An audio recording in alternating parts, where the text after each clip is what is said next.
Hello students, तो कैसे हैं आप सब। मैं तो एकदम बढ़िया फर्स्ट क्लास हूँ। और आज मैं लेके आ गई हूँ क्लास 9th के लिए उनका ज्योग्राफी का first chapter shaping of the earth surface.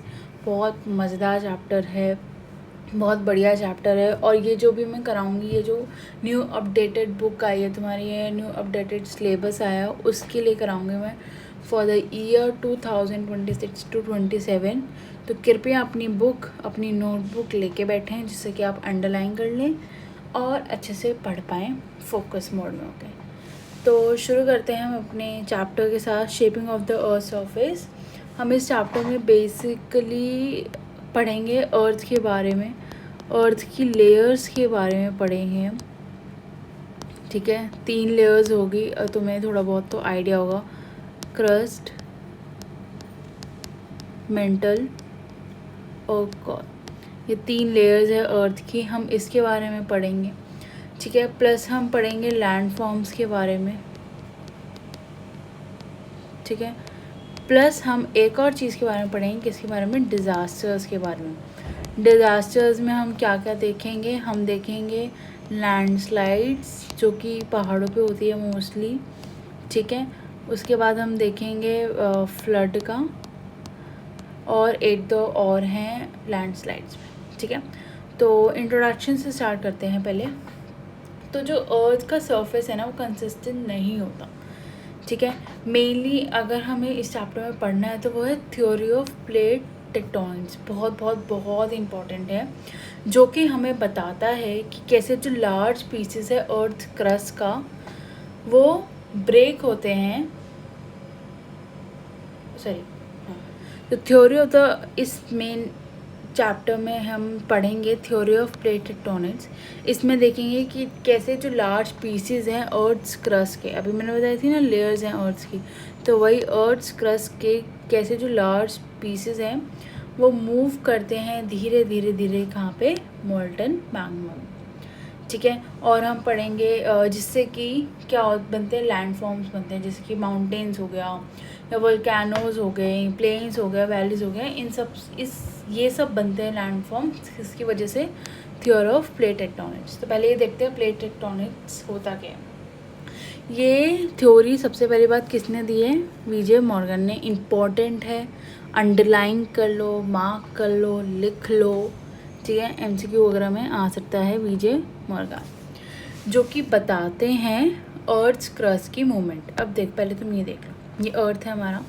अर्थ ये एक सिंपल गोल सर्कल नहीं है, उसके अंदर लेयर्स हैं। जैसे सबसे ऊपर जो आउटर मोस्ट लेयर है जिसको हम बोलते हैं क्रस्ट, ये वाली लेयर। ठीक है, उसके बाद आती है मेंटल। मेंटल वो वाला, ये वाला मेंटल नहीं है। ठीक है, ये वाला मेंटल है, कभी तो मैं एग्जाम में वो वाला लिखा हूँ। तो सेकंड लेयर आती है हमारी मेंटल। थर्ड आती है हमारी आउटर कोर, मतलब मेनली कोर है, कोर को इन्होंने डिवाइड करा हुआ है आउटर और इनर में। ठीक है, तो आउटर कोर और इनर कोर, ये 4 लेयर्स हैं अर्थ की। मेनली 3 हैं लेकिन कोर को डिवाइड करा। ठीक है, तो अगर हम क्रस्ट की बात करें, हाँ, तो पहले ये देख लो थ्योरी। थ्योरी में क्या है, जो आउटर मोस्ट लेयर है अर्थ की, कौन सी, क्रस्ट, है ना। ये सिर्फ सिंगल पीस नहीं है, बट सेवरल और लार्ज स्मॉल पीसेस में ब्रोकन है, जिसको हम टेक्टोनिक प्लेट्स कहते हैं। 3 मेन लेयर्स क्या है, अगर एग्जाम में पूछे कि कितनी लेयर्स होती है तो 3 ही लिख के आना, 4 मत लिख के आना, कि तुमने उसको कोर को वो मत करके आना, कोर को एक ही गिनना, इनर और आउटर वाली को। ठीक है, तो क्रस्ट आउटर मोस्ट लेयर जहाँ पे हम रहते हैं। मेंटल जो कि थिक होती है, थिक है, मोटी है ना, और गर्म है। ठीक है, कोर सबसे इनर मोस्ट लेयर होती है और एक्सट्रीमली हॉट होती है और हेवी होती है। ठीक है, जो क्रस्ट का अपर पार्ट है, क्रस्ट है, और जो अपर पार्ट है मेंटल का, वो लिथोस्फीयर बनाता है। इधर देखो, ये क्रस्ट है ना, ये वाला पार्ट, प्लस मेंटल कहाँ से, यहाँ से ये यहाँ तक पार्ट, ये पूरा हमारा लिथोस्फीयर बनाता है। ठीक है। लिथोस्फीयर किसके ऊपर है? एस्थेनोस्फीयर के ऊपर। ये हमारी एस्थेनोस्फीयर आती है, इसमें लिखा नहीं हुआ है, ठीक है। तो ये था बेसिक कि प्लेट टेक्टोनिक्स होते हैं, 3 मेन लेयर्स होती है। जो थ्योरी है वो आउटर मोस्ट ये बताती है कि सिर्फ आउटर मोस्ट लेयर नहीं है, सिंगल पीस नहीं है अर्थ का, बट सेवरल पार्ट्स में, पीसेस में डिवाइडेड है, ब्रोकन है, जिसको टेक्टोनिक प्लेट्स कहते हैं। अब टेक्टोनिक प्लेट्स 3 तरह की होती हैं। तो 3 तरह की टेक्टोनिक प्लेट्स हैं। एक तो है कॉन्टिनेंटल, ओशनिक और मिड्स प्लेट। अगर हम कॉन्टिनेंटल की बात करें, ये सिर्फ इसके अंदर सिर्फ आते हैं कॉन्टिनेंट्स, ठीक है, इसके अंदर आते हैं कॉन्टिनेंट। ओशनिक प्लेट्स में आते हैं सिर्फ ओशंस, और इसमें आते हैं दोनों, कॉन्टिनेंट प्लस ओशंस, ठीक है। ये है टाइप्स ऑफ टेक्टोनिक प्लेट्स। आगे आते हैं। अब तुम ये सोचते होगे कि ये होता कैसे है, ठीक है, मूवमेंट होती कैसे है टेक्टोनिक प्लेट्स में? वो होती है कन्वेंशन करंट्स के थ्रू।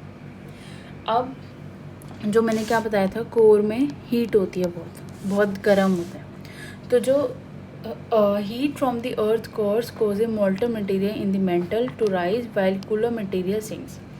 अब इसका मेन मतलब समझ लो कन्वेंशन करंट का, गरम ऊपर ठंडा नीचे, गरम ऊपर ठंडा नीचे, गरम ऊपर और ठंडा नीचे, ये है कन्वेक्शन करंट, ठीक है। कि जो ठंडी गर्म वाली लेयर होगी ऊपर आ जाएगी और ठंडा नीचे, जैसे इसमें लिखा भी हुआ है, जो हीट है अर्थ कोर से वो राइज हो जाती है, और जो कूलर मटेरियल है वो सिंक मतलब नीचे बैठ जाता है। तो ये जो कंटिन्यूस मूवमेंट होती है, ये कन्वेंशन करती है, जो कि पुश और pull the tectonic plates causing them to move in different section, जिससे कि वो डिफरेंट सेक्शंस में मूव होती है। जैसे अब ये मूवमेंट दिखाएगा types of plate boundaries, conversion boundary, diversion, transform, ये भी मोस्ट इम्पॉर्टेंट है, ठीक है। कन्वर्जन पे आते हैं। पहली बार कन्वर्जन बाउंड्री, जहाँ पे 2 प्लेट्स एक आपस में एक दूसरे के सामने मूव करती हैं। जैसे पिक्चर में देखो, ये एक प्लेट आई, ये एक प्लेट आई, दोनों टकरा गई, ठीक है। तो जब दोनों प्लेट टकराएगी, ये फोल्ड माउंटेन्स बनाती है। जब दोनों प्लेट ऐसे आपस में एक दूसरे से ऐसे सामने से टकरा जाती है, तो वो कौन सी प्लेट बनाती है? कोलाइड हो जाती है, तो वो फोल्ड माउंटेन्स बनाती हैं, जैसे कि हिमालय, ठीक है। When an ocean plate collides with a continental plate, the ocean plate sinks beneath the continental plate. अब जब ओशनिक, ये था कॉन्टिनेंटल प्लस कॉन्टिनेंटल, जब ये दोनों कोलाइड करती हैं तब क्या होती हैं? ये फोल्ड माउंटेन्स बनाती हैं, ठीक है।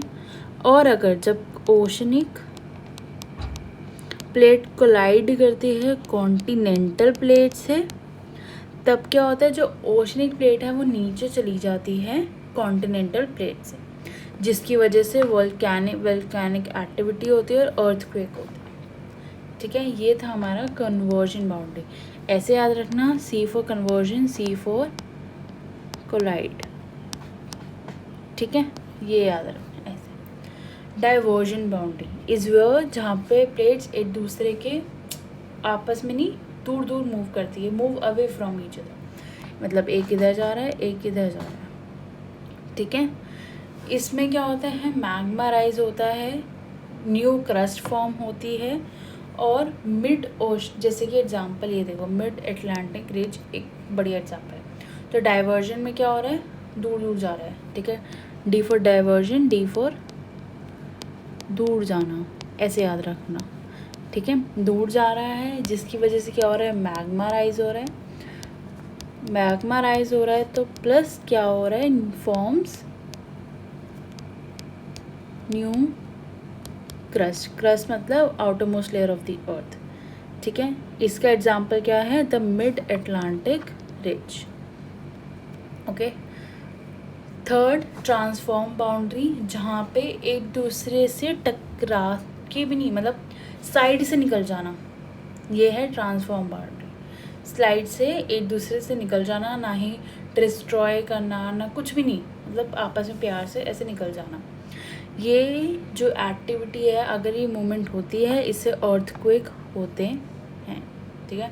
तो ट्रांसफॉर्म बाउंड्री से एस से याद रखना, स्लाइड, एक दूसरे से साइड से निकल जाती है, ठीक है। स्लाइड या साइड से निकल जाना, जैसे तुम्हें याद रखना, ठीक है। ये आया, हमने 3 तरह की बाउंड्री पढ़ी। कन्वर्जन, जिसमें आपस में कोलाइड करती है, जब कॉन्टिनेंटल प्लेट कोलाइड करेगी तो क्या बनेगा, फोल्ड माउंटेन बनेगा, जैसे कि हिमालय। और अगर ओशनिक और कॉन्टिनेंटल प्लेट कोलाइड करेगी तो ओशनिक प्लेट नीचे चली जाएगी, कॉन्टिनेंटल प्लेट ऊपर हो जाएगी, ठीक है। जिससे कि क्या होता है, वोल्केनिक एक्टिविटी होती है और अर्थक्वेक होता है। डाइवर्जेंट, जिसमें जो प्लेट्स है दूर जाएगी, पास नहीं, दूर जाएगी, एक दूसरे से दूर चली जाएगी, जिसमें मैग्मा राइज होगा और न्यू क्रस्ट फॉर्म हो जाएगी, जिसका एग्जांपल क्या है, the mid Atlantic ridge. Third, transform boundary, जहाँ पे जो प्लेट्स हैं एक दूसरे से स्लाइड होकर निकल जाएगी, साइड से निकल जाएगी, ठीक है। ना ही वो क्रस्ट को डिस्ट्रॉय करेगी, ना ही वो न्यू क्रस्ट बनाएगी, कुछ भी नहीं करेगी, ठीक है, बस साइड से निकल जाएगी। मेनली इसकी वजह से क्या होता है, अर्थक्वेक होता है, ठीक है। ये थी हमारी 3 तरह की प्लेट बाउंड्रीज। नेक्स्ट पे आते हैं। ये जो था हमारा थ्योरी ऑफ प्लेट टेक्टोनिक्स, हमें बताता है कि कैसे अर्थ का सरफेस है वो कॉन्स्टेंटली चेंज होता है, जिससे कि काफ़ी लैंडफॉर्म्स बनते हैं। लैंडफॉर्म्स कैसे बने, अभी हमने देखा था कन्वर्जन बाउंड्री में एक लैंडफॉर्म बना, क्या बना, माउंटेन बना, ठीक है। लैंडफॉर्म, माउंटेन, ठीक है। नेचुरल डिज़ास्टर्स होते हैं, अर्थक्वेक हो गया, वोल्केनिक एक्टिविटी हो गई, ये सब, ठीक है। आगे हम चलते हैं वीदरिंग और इरोजन पे। तो अगर हम वीदरिंग और इरोजन की बात करें तो अगर मैं सिंपल वर्ड्स में समझाऊं तो एक तोड़ता है और एक ले जाता है, जोड़ता नहीं है, एक ले जाता है, ठीक है। तो वीदरिंग क्या करता है, ब्रेक डाउन करता है, तोड़ता है, और जो हमारा इरोजन है वो ले जाता है, ठीक है। अब पहले हम वीदरिंग पे आते हैं। ये वेदरिंग नहीं है, पहले मैं बता दूँ तुम्हें, कभी तुम इसको वेदरिंग कर रहे हो, वहाँ पे वेदरिंग नहीं है, वीदरिंग है, ठीक है। अब वीदरिंग क्या है, जिसमें रॉड्स को तोड़ा जाता है, तोड़ा नहीं, टूट जाती है। नेचुरल ये जो भी हो रहे हैं ना हमारे काम हो रहे हैं, नेचुरल क्या बोलूँ, नेचुरल फिनोमिना से, ठीक है, जैसे कि हवा चलना या कुछ भी, जैसे भी उसके थ्रू रॉड्स टूट जाते हैं जब अपने आप नेचुरल फिनोमेना के थ्रू, तब उसको हम वीदरिंग कहते हैं। अगर हम वीदरिंग की बात करें तो ये 3 टाइप की हैं, फिज़िकल, केमिकल और बायोलॉजिकल। फिज़िकल पे आए, जब रॉड्स ब्रेक होती है स्मॉलर पीसेस में due to temperature change, frost या विंड, या तो टेम्परेचर चेंज की वजह से या विंड की वजह से जब रॉड्स टूट जाती है स्मॉलर पीसेस में, तब उसको फिज़िकल कहते हैं। केमिकल कब होती है, जब मिनरल्स जो है वो रॉड्स में वो चेंज हो जाते हैं, किसके रिएक्शन के साथ, पानी के साथ, हवा के साथ या एसिड के साथ, जिससे कि एक नया सब्सटेंस बन जाता है, ठीक है। थर्ड, बायोलॉजिकल वीदरिंग, जो कि कॉज बाय प्लांट्स, एनिमल्स और माइक्रो ऑर्गेनिजम्स। अगर हमें, ठीक है। इरोजन पे आता है। अब मैंने क्या कहा था, एक तोड़ता है और एक ले जाता है। इरोजन ले जाता है अपने साथ, ठीक है, कैसे भी लेके जाए, विंड के थ्रू लेके जाए, पानी के थ्रू लेके जाए, कैसे भी लेके जाए, लेकिन वो ले जाता है। Erosion is the process by which soil, rocks and other surface material are worn away and carried from one place to another by natural agent, जैसे कि पानी, विंड, आइस और वेव्स। अब इसके टाइप्स देख लो, वाटर, विंड, ग्लेशियर और कोल्सर। अगर हम वाटर की बात करें, मतलब रिवर्स, रेन्स और ओशंस के through. Wind common in dry और सैंडी एरिया, जैसे कि ये, ठीक है। ग्लेशियल इरोजन, जहाँ पे ice scrapes and carries rocks, ऐसे फोटो नहीं है इसकी, चलो कोई नहीं। और कोस्टल में वे sea waves wear away the land along the shore. ठीक है, इरोजन जो है वो लैंड फॉर्म्स को क्रिएट करता है और डिस्ट्रॉय भी कर सकता है और सेफ है। इरोजन दोनों काम कर सकता है एक समय पे। इरोजन जो है, अब हमने पढ़ लिया क्या होता है, कैसे वो कैरिड अवे करते हैं, ठीक है, कितने टाइप्स हैं, ये सब। अब हम देखेंगे कि कैसे इरोजन अफेक्ट करता है ह्यूमन के ऑक्यूपेशन को। ऑक्यूपेशन मतलब काम को कैसे इफेक्ट करता है। फार्मर्स के लिए इरोजन जो है वो क्या करता है, जो फर्टाइल टॉप सॉइल होती है जो कि क्रॉप ग्रोथ के लिए ज़रूरी होता है, उसको हटा देता है। ठीक है, जिसकी वजह से क्रॉप ग्रो नहीं कर पाती है। कुछ लोग जो कि रिवर या कोस्ट के पास रह रहे हैं, वो इरोजन जो है वो जो लैंड है उधर का वो वॉश आउट कर देता है हाउसेस को, रोड्स को, जिससे कि डैमेज होता है और लॉस ऑफ प्रॉपर्टी होते हैं। ये देखो यहाँ पे लिखा हुआ है, for farmers, erosion removes the fertile topsoil needed for crop growth, leading to lower yields. For those who living near rivers and coast, erosion can wash away land, houses, and roads, causing damage and loss of property. Construction और mining में देखें तो erosion जो है वो destabilise कर देता है लैंड को, जिससे कि सेफ्टी रिस्क हो जाता है। इंडस्ट्रीज में भी लाइक टूरिज्म और fishing suffer since beaches, reverse and fertile lands में भी डिस्ट्रॉय। तो ये सब इफ़ेक्ट्स हैं इरोजन के। आ सकता है question, describe the major effects caused by erosion. ठीक है, कॉज फ्रॉम इरोजन। नेक्स्ट आता है एजेंट्स ऑफ ग्रेडेशन। अब एजेंट्स ऑफ ग्रेडेशन का पहले मतलब समझो। ये नेचुरल फोर्सेस है जो कि ट्रांसपोर्ट करती है या डिपॉजिट करती है मटेरियल्स को अर्थ सरफेस पे, जिससे कि लेवल हो सके और स्मूथ हो सके। ठीक है, मेन एजेंट्स क्या है, running water, glacier, wind, space और ग्राउंड वाटर। सबसे पहले रेन वाटर के बारे में देखते हैं। रनिंग वाटर, ठीक है, running water erodes rocks and soils to form valleys and plains. Running water से क्या फॉर्म हो रहा है, वैलीज और plains. Glaciers scrape and carry huge amount of material carving U shaped valleys. इससे क्या बन रहा है, U shaped valleys. Winds shape desert by eroding and depositing sand. Shape deserts बनते हैं विंड से। वेव से coastline to form cliffs, beaches और बेस बनते हैं। ग्राउंड वाटर डिसॉल्व कर देती है रॉड्स को, जैसे कि लाइमस्टोन, क्रिएटिंग केव्स और सिंक होल्स। केव्स मतलब वो जो होता है ना, kind of caves, like Hindi में गुफा टाइप, केव्स, गुफा। अभी मैं सिंक होल्स की फ़ोटो दिखाऊंगी, आगे लगाई हुई है मैंने। तो अगर हम रनिंग वाटर की बात करें तो रिवर जो है शेप करती है लैंड को इरोजन के प्रोसेस से, अभी हमने पीछे पढ़ा है ना। अगर हम अपर कोर्स की बात करें तो रिवर जो है वो ऑफन फॉर्म करती है वी शेप वैलीज़ को, वाटरफॉल्स को और rapids due to steep gradients and strong erosive forces. Middle course में जो रिवर है वो फॉर्म करती है मिंडियर को, अब मैं फ़ोटो दिखाऊंगी आगे, फॉर्मिंग ऑट्सबो लेक्स और फ्लड प्लेन्स। क्यों, क्योंकि ये लूज़ कर देती है एनर्जी को और स्टार्ट कर देती है डिपॉजिट करना सेडिमेंट्स को। और लोअर केस में क्या होता है, in the lower case the river slows further and deposit large amount of sediment forming deltas, leaves and alluvial fats. Lower course में स्पीड स्लो हो जाती है, जिससे कि लार्ज अमाउंट ऑफ सेडिमेंट को डिपॉजिट करता है रिवर, जिससे कि डेल्टास फॉर्म होते हैं, लीव्स फॉर्म होते हैं और एलुवियल फैंस। ठीक है, ये जो लैंड फॉर्म्स हैं इंपॉर्टेंट नहीं है अंडरस्टैंड करना रिवर। ये जो लैंड फॉर्म्स हैं वो बेसिकली इंपॉर्टेंट है एग्रीकल्चर, सेटलमेंट और इकोसिस्टम के लिए। ठीक है, अगर हम नेक्स्ट है वाटरफॉल, पाओ लाइक वाटरफॉल सबको पता है जो कि ऊपर से गिरती है, एक वर्टिकल ड्रॉप है ना, जो कि वाटरफॉल है। ठीक है, आगे जाके वो रिवर में जुड़ जाती है, बट आधी तो ऊपर से है ना। ठीक है,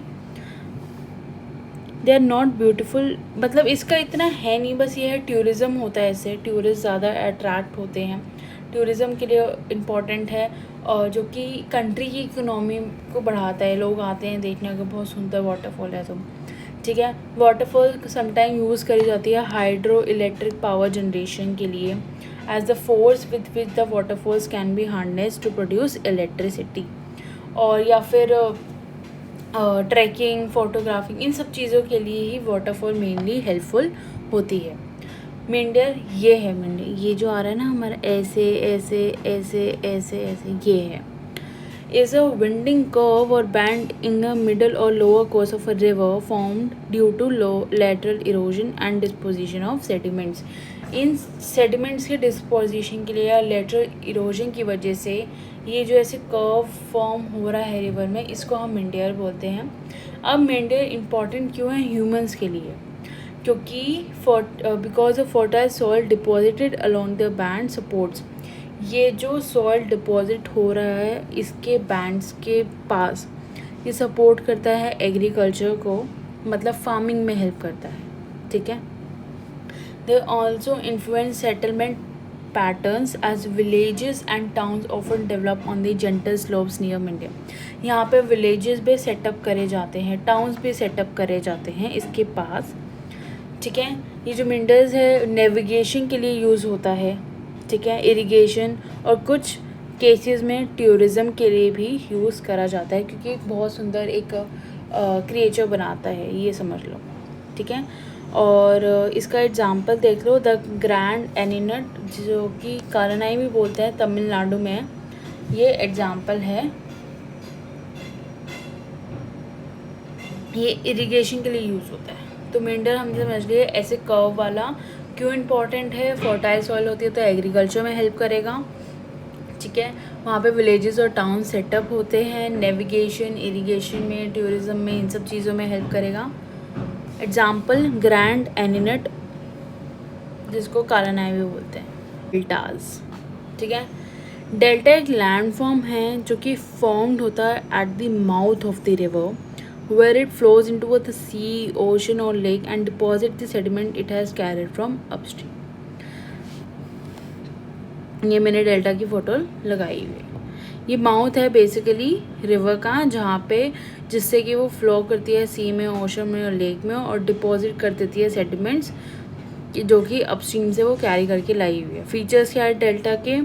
हाईली फर्टाइल है, rich due to their rich alluvial soil, फिर से एग्रीकल्चर के लिए हेल्प करता है, जैसे कि राइस और जूट मेनली इसमें बताया गया है। फिशिंग में हेल्प करता है, ठीक है, क्योंकि मिड्स है फ्रेश और सॉल्ट वाटर का। Third, human settlement, centres of trade और transportation, because river provide navigable roots.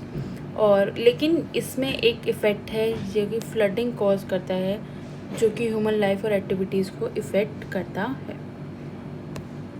Next, तो अब हम वेव्स और करंट्स की बात करें तो इसमें बेसिकली ये ऐसा कुछ है नहीं ज़्यादा लंबा चौड़ा, बस इसमें ये है कि जो वेव्स ऑफ करंट्स है ना, वो क्रिएट करते हैं काफ़ी सारे लैंड फॉर्म्स, जैसे कि बीचेस हो गया, सैंड बार्स हो गया, सी क्लिफ्स हो गया, सी केव्स हो गया, आर्किस हो गया, स्टार्ट्स हो गया। ठीक है, और यहाँ पे थोड़ा बीच के बारे में बताया गया है कि बीच एक लैंडफॉर्म है जो कि सैंड, पेबल्स और रॉक से बना है। ठीक है, बेसिकली वो फिशिंग वगैरह भी होती है, टूरिज़्म के लिए लोग यूज़ करते हैं। टूरिज़्म में कैसे कि रिलैक्सेशन के लिए जाते हैं, स्विमिंग के लिए जाते हैं, इन सब के लिए जाते हैं, जिससे कि इकनॉमी उस कंट्री की, उस स्टेट की बढ़ती है। ठीक है, तो बेसिकली ये बीचेस के बारे में तुम्हें रीड करना हो, एक बार पढ़ लेना अच्छे से। उसके बाद तो the coastal erosion occurs when waves rising currents wear away the land along the coast creating unique platform. मतलब कोस्टल इरोजन तब होता है जब, इसका मतलब ये है कि जो वेव्स हैं या जो टाइड्स हैं या जो करंट्स हैं वो धीरे धीरे कोस्ट की ज़मीन को, जो कोस्ट है उसकी ज़मीन को और रोड्स को घिस देती है या तोड़ देती है, जिसकी वजह से कोस्टल इरोजन होता है और न्यू लैंडफॉर्म्स क्रिएट करे जाते हैं। ठीक है, कोस्ट की ज़मीन को तोड़ दे दिया घिस देती है, जिससे कि न्यू लैंडफॉर्म्स क्रिएट कर जाते हैं। ये होता है इरोजन। इरोजन का मतलब ये है कि लेके चले जाना, जिसकी वजह से लैंडफॉर्म्स बनते हैं, जैसे क्लिफ्स हो गया, वेव कट प्लेटफॉर्म्स हो गया, केव्स हो गया, आर्केज हो गया और स्टार्ट्स हो गए, ये सब।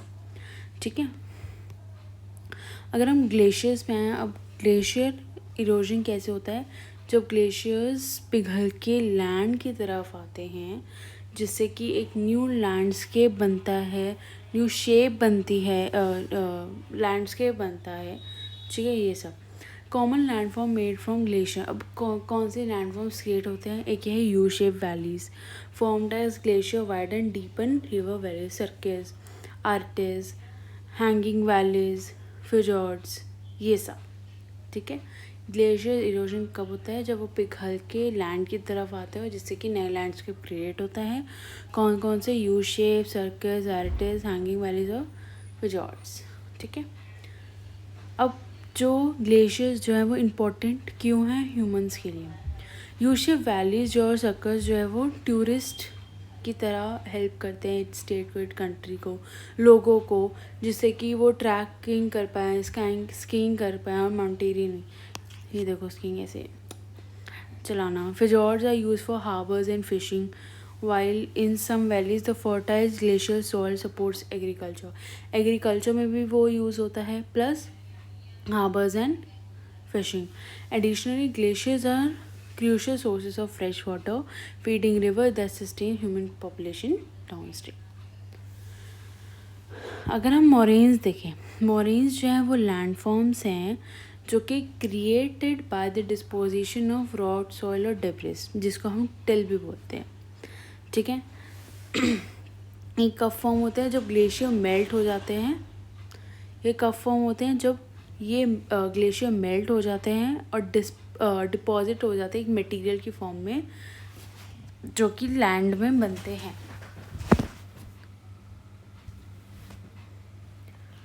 मोरेन्स की डिफरेंट है, लेटरल मोरेन, टर्मिनल मोरेन्स और मिडियल मोरेन्स। लेटरल मोरेन्स की बात करें, which form along the sides of glacier, जो कि ग्लेशियर्स की साइड्स में फॉर्म होते हैं। Terminal moraines found at the end of glacier marking their furthest advance, मतलब जो ग्लेशियर्स के एंड में फाउंड करे जाते हैं, बनाए जाते हैं। Medial moraines found when two glaciers meet and their lateral moraines join in the middle, जब दो ग्लेशियर्स मिलते हैं और जो उनका लेटरल मोरेन है, मतलब जो कि ग्लेशियर्स के साइड में फॉर्म होता है, वो जॉइन करता है मिडल में। अब इम्पॉर्टेंट क्यों है मोरेन्स? मोरेन्स इसलिए इम्पॉर्टेंट हैं क्योंकि वो एग्रीकल्चर में हेल्प करते हैं, फॉर्म करते हैं नेचुरल डैम्स को और लेक्स को for use for water supply, irrigation में हेल्प होता है और हाइड्रो इलेक्ट्रिक पावर में हेल्प होता है। ठीक है, ये था मोरेन्स के बारे में। Next, wind. अब विंड इरोजन कब होता है? जब स्ट्रॉन्ग विंड आती है, एकदम से वो नहीं आता, एक हवा का झोंका बहुत तेज़ आता है ना, एकदम से हवा बहुत तेज़ चलने, जैसे आंधी आना, बहुत तेज़ हवा चलना, विंड इरोजन। ठीक है, away loose particles of sand and soil gradually shaping the landscape. अब इसमें काफ़ी सारे लैंडफॉर्म्स हुए हैं, जैसे यार्डन्स, वेंटिफाइड्स, डिफ्लेशन, हॉलोज और ब्लोआउट्स और डिजर्व पेमेंट। ये देखो, ये है यार्डन्स। ठीक है, which are streamline rock ridges carved by wind. ये देखो, चाहे यहाँ पे देख लो तुम, ये रहा, ये जो ऐसे से बन जाते हैं ना विंड्स की वजह से, वो। ठीक है, next, ventifacts which are rocks polished and shape by sand blasting. ये रहा,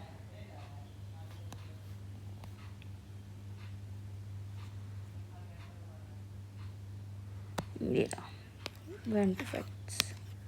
ठीक है, डिफ्लेशन, हॉलोज और ब्लोआउट्स, जैसे ये ऐसे गड्ढा पड़ जाते हैं ना, ये देखो यहाँ पे ये। और लास्ट है हमारा desert pavement, flat surfaces left behind after final particles are blown away.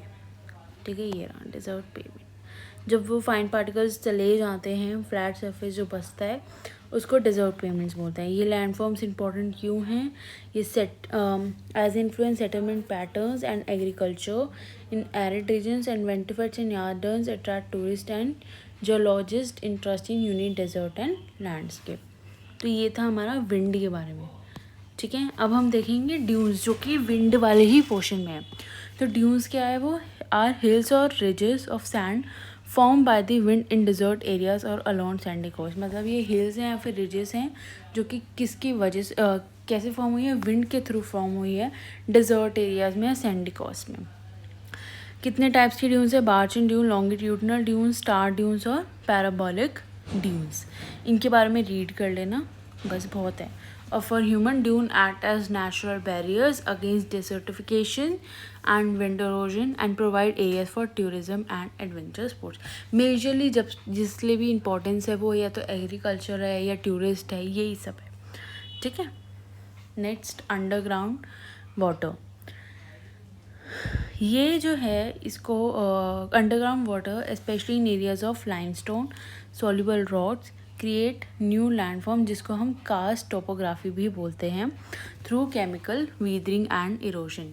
कुछ लैंडफॉर्म्स जो कि अंडरग्राउंड वाटर क्रिएट करता है: केव्स, स्टेलास्टाइट्स, स्टैलगमाइट्स, सिंक होल्स और डोलाइंस और अंडरग्राउंड रिवर्स। ये देख लो भाई, केव्स ये हो गया, ये स्टेलासाइट्स ये होता है, ये वाला, ये जो ऊपर वाला पार्ट है ना वो। अब उसमें ये जो नीचे से उभर के आ रहे हैं वो स्टैगमाइट्स होते हैं, ये होल्स वाला है और ये रिवर वाला है, ठीक है। पढ़ लो। होलोस्फेसिस form as acidic water dissolves rock hanging from the ceiling of caves from the floor, ये फ्लोर हो गया। होल्स। अब ये लैंडफॉर्म्स क्यों इम्पोर्टेंट हैं? इसलिए इम्पोर्टेंट है कि जो केव्स और अगर हम अंडरग्राउंड रिवर्स की बात करें तो वो सोर्सेज हैं फ्रेश वाटर के, टूरिज़्म के, ठीक है। और कुछ केसेस में कल्चर और रिलीजियस सिग्निफिकेंस। और अगर हम स्टेलागमाइट्स और स्टेलसाइट्स की बात करें तो वो अट्रैक्ट करते हैं जियोलॉजिस्ट को, एडवेंचर्स को, making value for both study and recreation. तो ये था हमारे एजेंट्स ऑफ ग्रेडेशन। अब हम पढ़ते हैं लैंडफॉर्म्स एंड डिज़ास्टर्स। तो हम सबसे पहले पढ़ेंगे इसमें लैंडस्लाइड के बारे में। सबने सुना होगा मोस्टली माउंटेन्स में ज़्यादा होती है क्योंकि बारिश ज़्यादा है या डिफॉरेस्टेशन हो रहा है, इस चक्कर में, ठीक है। लैंडस्लाइड्स तो बहुत कॉमन हो गया आजकल। केदारनाथ में भी तुमने सुना होगा, बहुत हो रहा है ना। तो कॉजेज़ यही है लैंडस्लाइड्स के कि हैवी रेनफॉल हो रहा है, ठीक है। अर्थक्वेक या फिर वोल्केनिक इरप्शन जो होता है इसकी वजह से लैंडस्लाइड्स होते हैं। क्योंकि वो ग्राउंड को शेक करता है और स्लोप्स को वीकन करता है। ह्यूमन एक्टिविटीज़ जैसे डिफॉरेस्टेशन हो गया, माइनिंग हो गया, रोड कंस्ट्रक्शन हो गया, इस सब की वजह से भी ख़राब हो रहा है वहाँ पे।